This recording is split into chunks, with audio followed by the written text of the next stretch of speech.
E agora a gente troca de assunto, o nosso tema é a paz no campo. Indígenas agrediram e roubaram um fuzil de um oficial das Forças Nacionais. O caso ocorreu na última semana em uma propriedade rural invadida em Terra Roxa, oeste do Paraná. Nas imagens é possível ver, por exemplo, um indígena com uma flecha apontada para um dos policiais. Em nota enviada ao Hora H do Agro, o Ministério da Justiça explicou que os agentes da Força Nacional estavam em negociações com os indígenas quando o grupo atacou e subtraiu uma carabina de um dos agentes. Para evitar um confronto, de acordo com a nota, o agente optou por não reagir. Os indígenas então recuaram para dentro da aldeia com a arma roubada.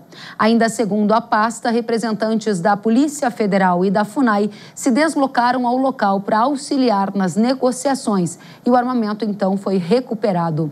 O Ministério da Justiça reforçou que este foi um caso isolado e que ninguém saiu ferido. Nós pedimos um posicionamento ao Ministério dos Povos Indígenas e à FUNAI, mas não obtivemos retorno até o presente momento. Vamos analisar essa situação com o delegado Palumbo, deputado federal, que está conosco para analisar essa condição que é de perda de paz no campo, indígenas roubando armas e trazendo ainda um ambiente de mais insegurança. Na sua avaliação, delegado, há uma inversão nessa história? Sim, há uma completa inversão, né? Isso aí é uma desmoralização total do governo brasileiro. Houve falhas de procedimento. Quando você vai lidar com controle de distúrbio de civil, como a gente costuma chamar no meio policial, CDC, você tem que ir com um número grande, um efetivo grande de policiais. Ali a gente viu pouquíssimos policiais e a gente viu o despreparo. Não estavam com bandoleira. É inadmissível que um policial deixe que alguém leve o seu fuzil. Se ele estivesse com a bandoleira, que é aquela alça que prende o fuzil ao corpo da pessoa, dificilmente isso iria acontecer. Então, houve falhas de procedimento, depois ele não foi atrás do fuzil, poderia ter acontecido uma tragédia. Se for um fuzil que dá rajada, né, que é aquele, você aperta o gatilho, sai 30 munições de uma vez, seria uma tragédia, Então, a gente viu ali uma total falta de competência aí desses agentes das Forças Armadas para lidar com esse tipo de situação.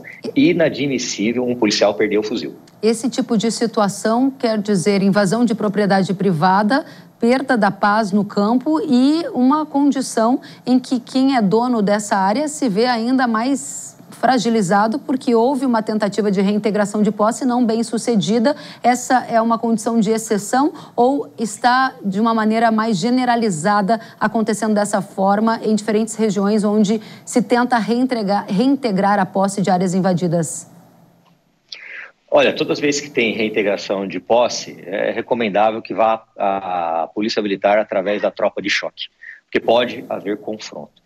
Quando você tem superioridade numérica, quando você tem policiais treinados, quando você tem os equipamentos necessários para agir no caso de controle de distúrbio de civil, o CDC, aí você evita problemas como esse. Eu entendo que toda invasão de terra é um ato criminoso que deve ser combatido, as pessoas que invadem estão em flagrante delito e a polícia deve ser chamada imediatamente, mas policiais com capacidade de atuar na área e não fazer o que fizeram aí neste caso.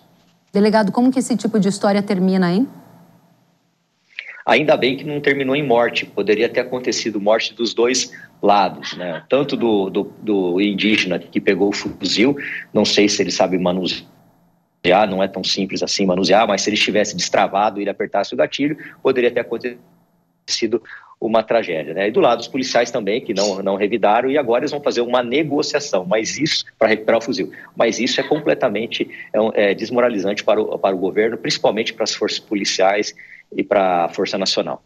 Delegado Palumbo, muito obrigada pela presença. A gente agradece e volte sempre. Obrigado.